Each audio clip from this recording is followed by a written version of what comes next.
2 months ago, at our family dinner in Austin, my mom stood up, pointed at me. Emily Vaughn, 27 years old, and let it rip. You're selfish, Emily. Family means helping one another, and you refuse to support your brother with $25,000 for a car. Her words hit like a slap, echoing across the table. Everyone froze: my dad, my best friend, even my aunt and uncle. No one said a word. The air was thick, but I didn't flinch. I just stared back, my heart pounding, feeling the weight of their eyes judging me. She wasn't done. You've got a good job, Emily. Why can't you help him out? My brother smirked, leaning back like he'd won something.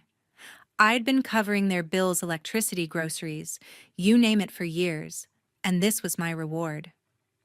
Being called out in front of everyone, I clenched my fork, fighting the urge to snap back. Instead, I stood, pushed my chair in, and walked out without a word. My mind was racing. This wasn't just about a car. It was about years of being used, of being expected to carry them all. I wasn't going to take it anymore.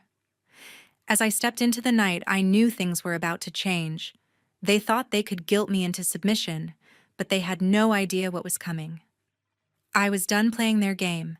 If this hits close to home, smash that subscribe button and drop a comment with your thoughts. Let's keep this story going. The next morning, my phone lit up with a text from Christopher. "You're so selfish, Emily," it read. "Think about what you're doing to Mom. Just help me out with the car." I stared at the screen, my coffee going cold on the kitchen counter. His words stung, but not as much as the years I'd spent carrying the family's weight. At 27, working long hours in marketing, I'd been footing the bills, electricity, water, groceries for our house in Austin. Meanwhile, my brother Christopher, 30 and jobless, treated my wallet like his personal ATM. He'd borrow hundreds, sometimes thousands, promising to pay me back only to blow it on bar tabs or new sneakers. Never once did he follow through. I thought back to the countless times Mom Barbara, when I'm honest about her favoritism, defended him. "Your brother needs time to get on his feet." She'd say, her voice soft for him, but sharp for me. She'd guilt me into covering his messes, like the time he racked up a $2,000 phone bill, and I had to dip into my savings. Or when he crashed his old car and expected me to chip in for repairs. I was done being their safety net, especially after last night's public shaming. By 10, I was at a cafe in downtown Austin, sitting across from my best friend, Michelle. Her eyes widened as I spilled everything: the dinner, the accusation, the silence from everyone else. "They think I'm the bad guy," I said, my voice tight. "I've been paying for their lives, and now I'm selfish for saying no to $25,000. Michelle leaned forward, her coffee untouched. "Emily, you've been too generous for too long. It's time to set boundaries." We started hashing out a plan. First, I'd pull my money out of the family's shared account. It was mostly my savings anyway, built from late nights at the office and skipped vacations. Christopher and Barbara used it like their personal fund, never contributing a dime. I'd also cancel the credit card they relied on, the one I paid off every month. Michelle nodded as I spoke, her pen scribbling notes on a napkin. "You need to protect yourself," she said. "They're not going to stop unless you make them." I remembered the last time I confronted Christopher about his borrowing. He'd laughed it off, saying family helps family, but his idea of family was me giving while he took. Barbara backed him every time, her lectures about loyalty cutting deeper than his demands. Once she'd even called my refusal to lend him $500 disgraceful, as if I owed him my paycheck. I'd swallowed my anger then, but not anymore. Michelle suggested I start by checking the account statements. "You need proof of how much you've covered," she said. "If they push back, you'll have evidence." I agreed. Years of bank records showed my deposits dwarfing theirs, thousands for utilities, groceries, even their cable bill. Christopher's only contributions were occasional $20 transfers, usually followed by a bigger withdrawal. It was all there in black and white, proof of their entitlement. As we left the cafe, I felt a spark of resolve. I wasn't just fighting for my money, I was fighting for my life. Christopher's text had been a challenge, but I wasn't backing down. I'd spent years keeping them afloat, but that ended now. Michelle squeezed my hand. "You've got this," she said. I nodded, already mentally drafting the steps to take control. They thought they could guilt me into submission, but I was ready to turn the tables. By noon the next day, I was at a real estate office signing a lease. My hands shook as I scrawled my name, locking in a short-term apartment in downtown Austin. It was a small studio, nothing fancy, but it felt like a lifeline. For the first time in years, I'd have a space that wasn't tied to their demands. The freedom was exhilarating, but a knot of anxiety twisted in my chest.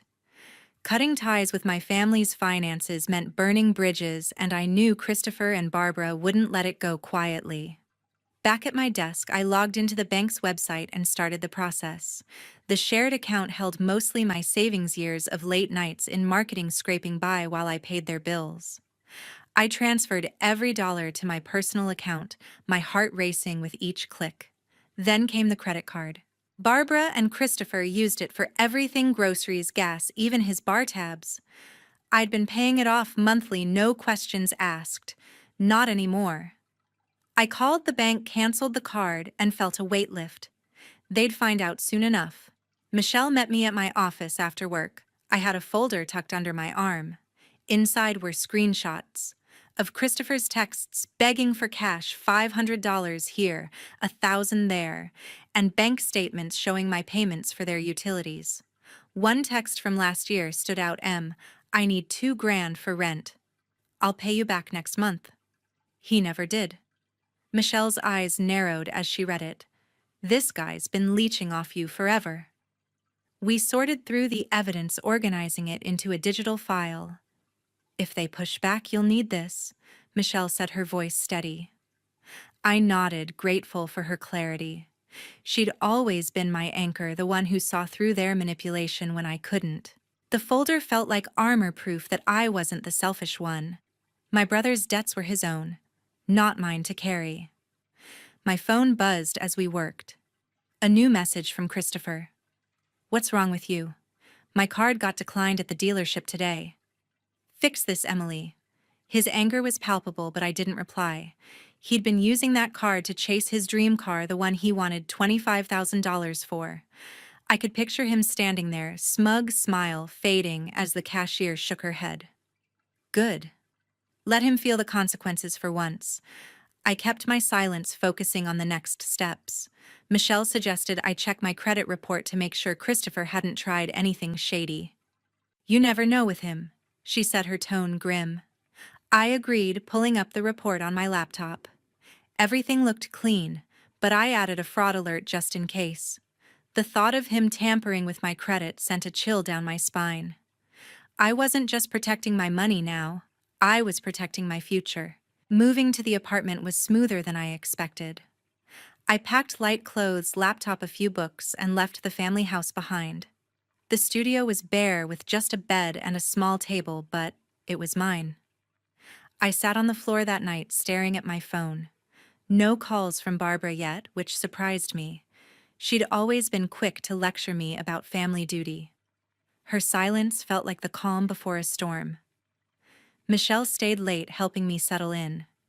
"You're doing the right thing," she said, handing me a coffee. I wanted to believe her, but doubt lingered. Had I been too harsh?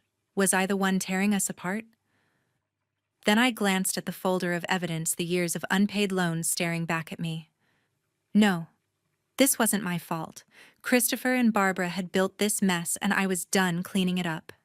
As I lay in bed, my mind raced. Christopher's text showed he was rattled, but I knew he'd escalate. Barbara would too. They'd come at me harder, and I needed to be ready. I clutched my phone, the fraud alert confirmation glowing on the screen. This was just the beginning, but I wasn't backing down. They'd underestimated me for too long. A week later, I was in a meeting when Barbara called. My phone buzzed on the conference table, her name flashing on the screen. I ignored it, focusing on my presentation notes, but it buzzed again. 3 missed calls by the time the meeting ended. Her voicemail was curt. "Emily, we need to talk. Meet me at your office this afternoon. My stomach tightened. Barbara Mom, when she played the guilt card, rarely left her school admin job during the day. This wasn't going to be a casual chat. By 2 o'clock, she was standing in the lobby of my startup, arms crossed, her face a mix of disappointment and fury. "You're abandoning your family," she said, her voice low but sharp enough to turn heads. "Your brother's about to lose his apartment and you're hiding in some downtown studio like you're too good for us." I stood my ground, my pulse racing. She was talking about Christopher, who'd been dodging rent for months, expecting me to bail him out. "Mom, I'm not his bank account," I said. "I've paid enough years of bills, his debts. I'm done." Her eyes narrowed. "Family doesn't walk away, Emily. You owe him.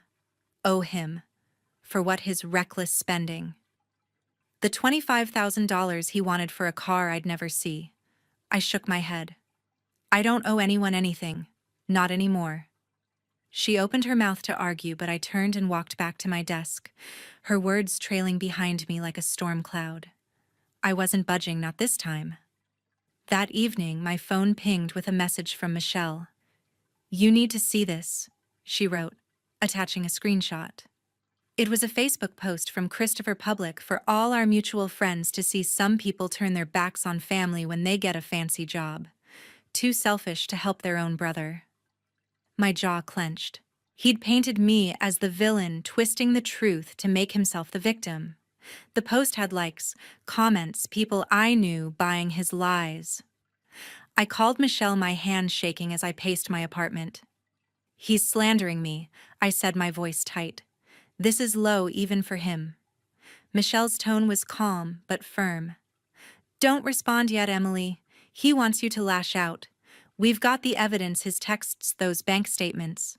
Use them when the time's right." She was right. I'd spent years covering his tracks, but his public stunt was a mistake. He didn't know I had proof of his debts ready to turn the tables. I scrolled through the comments on his post. A cousin wrote, "That's rough, man. Family should stick together." Another friend added, "Didn't know she was like that." Each word stung, but I forced myself to stay focused. Christopher's lies were bold, but they wouldn't hold up. I saved the screenshot, adding it to the folder Michelle and I had built. If he wanted to play dirty, I'd be ready. Barbara's visit kept replaying in my mind. She'd stood there demanding I fix Christopher's mess as if my life didn't matter. I remembered her excuses for him: every missed rent payment, every unpaid loan. "He's trying," she'd say, while I worked overtime to keep the family afloat. Her favoritism wasn't new, but her showing up at my workplace crossed a line. It wasn't just about money anymore. It was about respect. Michelle texted again, checking in. "You okay?" she asked. I wasn't, not really, but her support grounded me. "I'll be fine," I replied. "Just need to stay sharp." She sent a thumbs-up emoji, a small reminder I wasn't alone. I sat at my desk staring at Christopher's post. He thought he could shame me into submission just like Barbara had tried. But I wasn't the same Emily who'd quietly paid their bills. I was building a wall between me and their chaos, brick by brick. The next move was theirs, but I wasn't waiting passively. I opened my laptop, double-checking the fraud alert on my credit report. Christopher's post was a distraction, but it showed his desperation. If he was bold enough to lie publicly, what else would he try? I wasn't sure, but I'd be ready. Barbara's lecture and his smear campaign had only made me more determined. They'd pushed me too far, and I was done playing their game. That weekend, Michelle forwarded me a group chat message. My phone lit up with her text, "Check this now." I opened the chat, a group with old high school friends and cousins, and saw Christopher's words, "Emily's in financial trouble," and turned her back on family. Can't believe she'd do this. My blood boiled.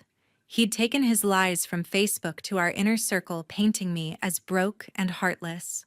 The message had replies, some shocked emojis, a few "what happened" texts. People I'd known for years were starting to buy his story. I sat on my couch, gripping my phone, and called Michelle. "He's spreading this garbage to everyone," I said, my voice shaking with anger. She didn't hesitate. "You've got the proof, Emily. Use it. Show them who's really in the wrong." She was right. I opened the folder we'd built screenshots of Christopher's texts, begging for money bank statements showing his unpaid debts. One message from him read, "Need 3,000 for my phone bill M. I'm good for it." Another showed a $1,000 loan for emergencies he'd spent on concert tickets. I'd covered it all, every cent. I drafted a reply in the group chat attaching the key evidence. "Here's the truth," I wrote. "Christopher's been borrowing thousands from me for years, never paying back. I'm not in trouble, he is." I hit send, my heart pounding. Within minutes, the chat exploded. Friends typed, "Is this for real?" A cousin messaged Chris, "What's going on?" Christopher didn't respond. His silence spoke louder than his lies. My phone rang an hour later. Barbara's name flashed on the screen. I let it go to voicemail, but her voice came through sharp and accusing. "Emily, you're humiliating us. Sending those messages to everyone. You need to apologize and fix this. Fix what her son's mess." I deleted the voicemail. She'd spent years excusing Christopher's behavior, blaming me for his failures. Now she wanted an apology for telling the truth. No chance.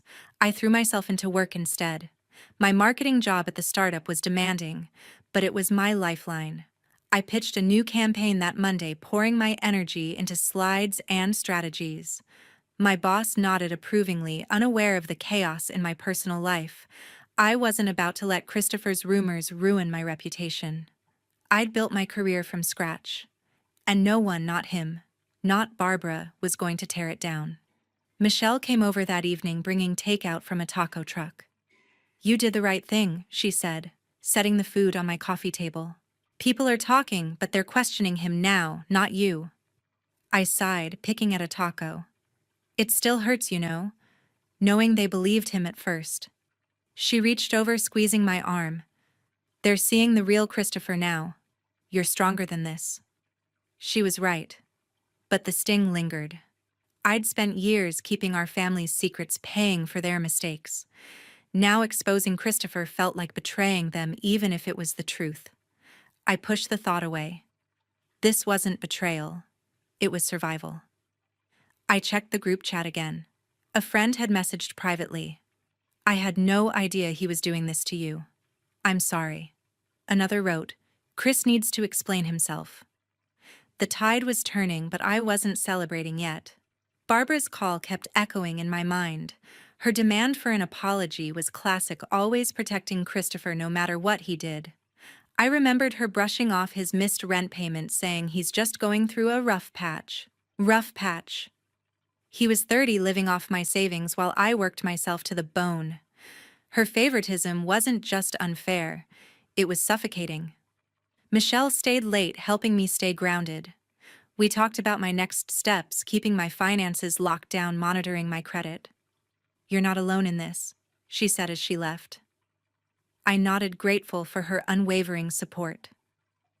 Alone in my apartment, I opened my laptop, reviewing my campaign notes. Work was my anchor, my proof that I could stand on my own. Christopher's lies and Barbara's accusations couldn't touch that. I wasn't sure what they'd try next, but I was ready. The group chat was quiet now, but I knew this wasn't over. They'd pushed me to fight back, and I wasn't stopping. My life was mine to protect, and I'd do whatever it took. On Monday, I grabbed coffee with Andrew Parker near the office. My colleague Andrew, a finance expert at our startup, had a knack for cutting through chaos with clear advice. Over lattes at a small cafe, I spilled everything: Christopher's lies, the years of unpaid loans, his latest stunt in our group chat. Andrew leaned forward, his brow furrowed. "He's crossing lines, Emily," he said. "You need to lock down your credit now and get a lawyer involved." His words hit hard. I'd been bracing for pushback, but this felt like a new level of escalation. Back at my desk, my phone pinged with a bank alert. My heart sank as I read it. Someone had tried to open a credit account in my name at an electronics store in Austin. The application listed my social security number and an address I hadn't lived at in years, Christopher's old apartment. My hands shook as I connected the dots. He hadn't just been spreading rumors. He was trying to sabotage my finances. I called the bank, immediately confirming the attempt was flagged and denied thanks to the fraud alert I'd set up. Andrew met me at the police station that afternoon. I filed a report handing over the evidence. Michelle and I had compiled screenshots of Christopher's texts, begging for money, bank statements showing my payments for his debts. One text read, "Just need 1,500 for my credit card, Em. I'll sort it out." He never did. The officer nodded, taking notes. "This looks like attempted identity theft," she said. "We'll follow up with him." I felt a mix of relief and dread. Reporting my brother was a line I never wanted to cross, but he'd left me no choice. Back at Andrew's office, he walked me through securing my finances. "Change every password," he said, pulling up my accounts on his laptop. We reset my bank logins, email, and even my PayPal using complex passwords I'd never used before. He helped me add two-factor authentication and double-checked the fraud alert on my credit report. "If he tries again, you'll know immediately," Andrew assured me. His calm expertise was a lifeline in the storm my family had created. I thought back to Christopher's patterns. He'd always been reckless, borrowing thousands for emergencies that turned out to be new gadgets or nights out. I'd covered his messes from a $500 bar tab to a $2,000 car repair, believing family meant sacrifice. But this, trying to open a credit line in my name, it wasn't just greed. It was betrayal. I wondered if he thought I'd never find out, or if he just didn't care. Andrew suggested a lawyer. He knew someone who handled identity theft cases. "You need someone to scare him straight," he said, jotting down a name and number. I nodded, tucking the note into my bag. The idea of legal action felt daunting, but it also gave me a sense of control. For years, I'd let Christopher's demands dictate my life. Now, I was drawing a line in the sand. That evening alone in my studio, I felt a shift. The anxiety that had gripped me for weeks was giving way to confidence. Reporting him to the police wasn't just about protecting my money, it was about reclaiming my life. I'd spent too long carrying his weight, believing I had to for the sake of family. But family didn't mean letting someone destroy you. Andrew's advice echoed in my mind as I reviewed my new security settings. Every step: new passwords, fraud alerts, the police report was a brick in the wall between me and Christopher's chaos. I wasn't just reacting anymore, I was preparing. Whatever came next, whether he doubled down or backed off, I was ready. The final confrontation was looming, and for the first time I felt steady on my feet. 2 weeks later, Christopher showed up at my apartment unannounced. The knock came late past 9, and I froze when I saw him through the peephole. My brother stood there, disheveled, a stack of papers in his hand. I opened the door a crack, keeping the chain on. "What do you want, Christopher?" I asked, my voice steady despite my racing heart. He shoved the papers toward me. "Sign this. It's a lease guarantee. They're kicking me out, Em. You owe me this." His tone was desperate, but I saw the same entitlement in his eyes I'd known for years. "No," I said, stepping back. "I'm not signing anything. You need to leave, or I'll call the police." His face twisted in anger. "You'd really do that to your own brother?" he spat. I didn't flinch. "You tried to steal my identity, Christopher. Get out." He lingered, glaring, but turned and left when I reached for my phone. My hands trembled as I locked the door, but I felt a surge of strength. I was done being his safety net. The next morning, I sat at my desk staring at the folder of evidence Michelle and I had built. It was time to end the lies. I drafted an email to our extended family, uncles, aunts, close friends who'd heard Christopher's twisted version of events. I attached screenshots of his texts. "Need 4,000 for rent, I swear I'll pay you back." I included bank statements showing years of payments for his debts, $500 for utilities, $2,000 for his car. "This is the truth," I wrote. "I've carried his financial burdens for too long. I'm done." I hit send, my chest tight but resolute. My phone rang an hour later. Barbara's voice was shrill through the voicemail. "Emily, you're tearing this family apart with that email. You need to apologize and stop this nonsense." I deleted it without a second thought. She'd spent decades enabling Christopher, blaming me for his failures. Her words didn't sting anymore, they just confirmed I was right to walk away. I moved to a new apartment in Austin the following week, a bright one-bedroom with a view of the city skyline. It was a fresh start, a space untouched by their chaos. I blocked Barbara and Christopher's numbers, cutting the last threads of contact. The silence was liberating, like shedding a weight I'd carried for years. I didn't need their approval anymore. I never had. Word got back to me through Michelle. Christopher had been evicted from his apartment, unable to secure a new lease without my guarantee. He'd moved in with Barbara, who was struggling to cover her own bills now that I'd stopped paying. Their debts piled up: credit card balances, overdue utilities. Barbara's reputation took a hit too. My email had spread among our family and people started distancing themselves. An aunt texted me, "I had no idea what you were dealing with, Emily. I'm sorry." A family friend called her out at a gathering, questioning why she'd let Christopher leech off me for so long. Barbara had no answer. Michelle and Andrew became my anchors. Michelle stopped by with coffee, keeping my spirits high. "You're free now," she said, grinning as we unpacked boxes in my new place. Andrew checked in, ensuring my financial safeguards were solid. "You're untouchable now," he said, reviewing my updated credit report. Their support reminded me I wasn't alone, even without my family. My career was thriving. I landed a promotion at the startup, leading a new marketing campaign that earned praise from clients. Late nights at the office felt rewarding, not draining. I was building something for myself, not for Christopher's endless demands.